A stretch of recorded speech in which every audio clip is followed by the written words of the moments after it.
xalqının huquqi bir davlatda ikki xil tuzum prinsipiga Cumhur hükümetinin amal qilishini dafsanda qilmasligini talab qildi. Nyu-Yorkdan bevosita anglatish 18 kuni YouTube. Şıtav xabarlari Daryo Ayqanida Viktoriya bog'chisi yig'ilishi kech soat 9da oxirlashdi. 1.700.000 kishilik namoyishchilar bayroq ko'tarib, lozung ko'tarib, kunlik ko'tarib, yig'iyotgan yomg'irga qaramay, Shanghai, Hong Kong oralida namoyish qildi. Rahmat sana Shanghai'da. İslahat bilen ko'chiringlar. Rahmat sana Shanghai'da. İloh bilan birga harakat qildi Shanghai'da. Yoki Shanghai'ga, Shanghai xalqiga iloh. Xitoychadagi Shangdi hamroh bo'ldi deydi. Osmon ko'zlaridan tamchiladi yosh. Bu misra aslida bizden hürmetli şairimiz hem yazıcımız Mirza Kerim'in sandık işideki bu vakt degen dastanedeki misra idi. Bugün bu misra xuddi o'xshashli bir vaqtda Shanghai'ning o'z taqdirini o'zi belgilash. Sandık işideki bu vaqt mı aynı çağda Abdunam Rahim berden oyu, onun keyindan bu Abdunam Rahim'e kimni sekreter kıldım? Bu sandık içindeki bu vakt boğulup kalkan bu vakt hep yazgan idi. Yazgının yazıcısı, şairi Mirza Kerim'i bu aralıkta nazarband kılındı. Yakında koyup verildi. Bu bir yaxşı başlanış Mirza Kerim'e mübarek olsun. Meyede şıtav aşında ağan iken ben şu Mısra'nı işiltip tercüme kıldım. Osman közleriyden tamçılaydı yaş. 8. ayının 18. günü Cumhur tarihi davr bölgeç bir gündü. 18. günü şıtav haberdi. 8. ayının 18. günü Cumhur tarihi da davr bölgeç bir gündü. Gördünüz şunda mı? Hoşucun dedi, yarışarı vakit gazetede aldığımızdaki şikayette hal kılığı çeptedi. Hıpın dedi, özünün televiziyasında, Mingcun Hopay'da Larry Kotlaw dedi ki, aldığımızdaki bir hafta hal kılığı bir hafta dedi. Bugün en de Şitav dedi ki, 8. ayının 18. günü Cumhur tarihindeki davr bölgeç bir gündü. Cumhur tarihindeki davr bölgeç bir gündü. Tamamlaştırımız vatandaş. Şanghan, Amerika Qo'shma Shtatlarga va G'arb dunyosiga Kompartiyaning yovuz muhitini ko'rsatdi. Go'ying material fosh qilishi. Amerika ichki jihati o'rtaq tunishga keldi. Cumhurga berilgan normal sodada e'tibor berish siyosati amaldan qoldirilishi kerak. Bu normal sodada e'tibor berish degan so'zning ma'nosi nima desanglar bu bir siyoset. Bu siyoset nimaga berib taqildi desang oddiy tushuntirsak Cumhurga e'tibor berish. Soda tijoratda Cumhurga e'tibor berish. Bu dastlabda boshlanish bilan har yili bir yil muhokama qilinadi. Cumhurga qartilgan bu siyoset keyin Clinton ikkinchi qatim vazifa o'taganda tamoman Davlat Majlisi mushu huquqni Cumhurga berib etdi. Bugungi Cumhur o'ttirg'i o'rnidan dastlab chiqib, sakrab chiqib, hele qapoqning ichidan tutun bilan uchib chiqqan, ayrilib chiqqan devidak hozir dunyoga nima dedi? Amerika o'rnini bo'shatdi. Men dunyoga men xo'jayin bo'laman. Amerikani Osiyodan qo'g'lab chiqarmiz dedi. Hozir Shanghai'da nima qildi? Tunagan ko'cha namoyishchilarni bosdi. Uyg'uristonni nima qildi? Millatchilik bilan terrorizmni birlashtirdi. Davlat terrorizmi, aq terrorizm, qizil terrorizmni birlashtirdi. Millatchilik bilan birlashtirdi. 21 million Uyg'urga millatchilik bilan muomala qilyapti.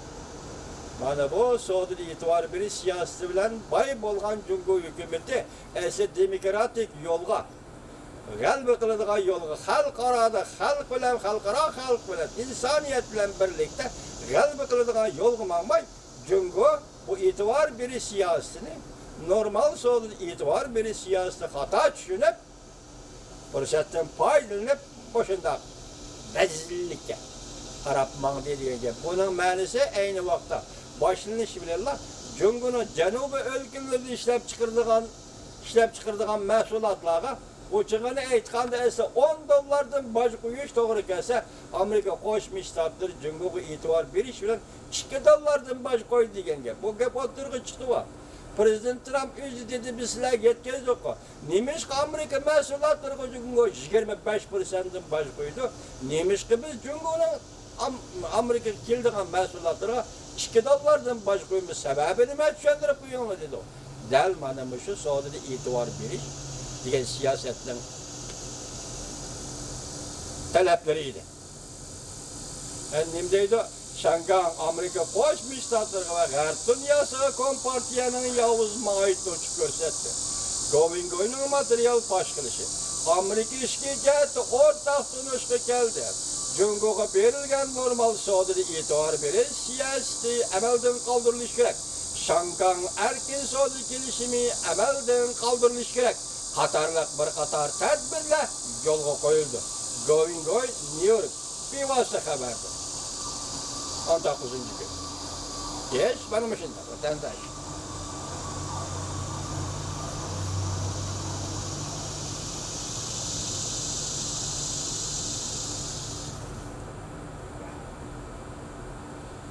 Geçelim var vatandaşlar.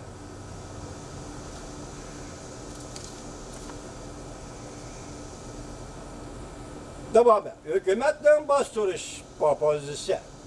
Şangang'ın sağçı küçe. Şangang halkı için ahmiyeti yok işlada. Aleyhisselam. Hükümetten bastırışı propozisi. Şangang'ın sağçı küçe. Şangang halkı için ahmiyeti yok işlada. Şıtağıtı 18. günü yutu. Tamamlaştırımız.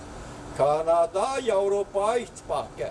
Şangang meselesi boyunca birleşme bayanat ilan kıldı. Mavzulu haber 8. ayının 18. günü Amerika avazdan Xitay programımız ilan kılındı. Bundan başlandı. Washington, Kanada Yer Şari İşleri Organı haber tartışıp bundan dedi.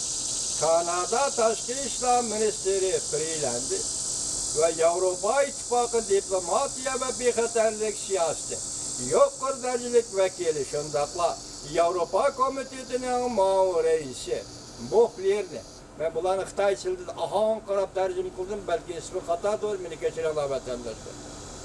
17 kuni Shangang masalasi to'g'risida birlashma bayonot e'lon qildi. Bayonot tuvanligicha Kanada va Avrupa Ittifoqi bir davlat ishki xil tuzum prinsipi ostida Shangang bilan bo'lgan barliq munosabatlarni eslab o'tdi. Hamda Shangangning muqimligi va taraqqiyotining davomli saqlanishi va muhimligini to'g'ri deb bildi. 2 oydan beri ko'plagan Shangang xalqi negizlik huquqlarni ishga soldi. Lekin qabul qilib bo'lmaydiganini zo'ravonlik harakatlari o'ttirg'i chiqdi. Bayonotda mundaq murojaat qilindi. Halqılık bir iş özünü tutup eliş, zo'ravonlikni rad qilish, tadbiri qo'llanib ciddi vaziyatning jiddiyligini pasaytish, barliq taraflarning dialoglash, bosqichiga kirishi intayin muhim. Tushundingizmi? Hozir Yevropa Ittifoqi bilan Kanada e'lon qilayotgan birlashma bayonotda barliq taraflar o'zini tutib olib dialoglashish, suhbat, sözleşiş bosqichiga kirishi lazım. Bu nayt zilva, nazik fikirler. Biz başladık siyasi nima dedik? Aldığımızdaki 2 hafta hal qilg'uchi hafta dedik. Yani nima dedik? Shangangda hozir hukumatning zo'ravonligi, ya'ni soqchilarning zo'ravonligi chekindi va fuqarolarning shuni qarishi. Masalan, zo'ravonlik bilan qarishtirish, zo'ravonligimi çekindi. Demek sözleşiş bosqichi, dialog bosqichi, suhbat bosqichi hozir Shangangning osmoniga yetib keldi. Negizlik erkinlik jumladan tinch tashkillanish huquqi, bir davlatda ishki xil tuzum, asası da, prensipi asası da Şangan avtonomiyadan bahrimen, Ali avtonomiyadan bahrimen buluş. Hemmisi Şangan'ın negizde kanununda belgelengen, Şangan imzalagan halkara kelişimlerini hem devamlı kollayız. Dibegen bir Şanganlıkla, Hong Konglıkla kılıp atkan iş, sen Şangan'a tüzüp bergen negizde kanunda belgelengen, lekin sen aldamçılık kılıp, hazırki 22 yıl vakitin biri sen bu kanunu icra kılmadın, şunlaşka sen bu kanunun icra kılışın gerek de Şangan halkı koçağı çıktı, namayiş kıldı. Hem de Avrupa İttifakı ile Kanada ne mi deydi? Bunun hemsinin kanununu da belgelenir. Ali avtonomiya hukukunu Şangan'ın birisen söhbetki köresen devatı. Devamlaştırmaz.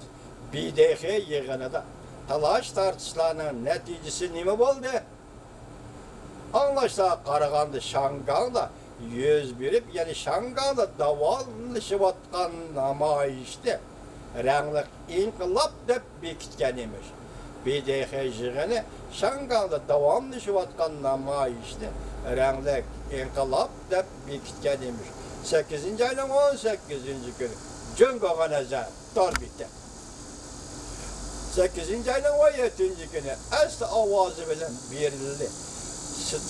Steve Bannon, Govin Göy'ün dostu, Aksaray'ın sabık meselesi aynı vakitte, Steve Bannon bilen Govin Göy söhbeti, Şangan krizisiyle Amerika her kat kullanışı gerek. Govin Göy.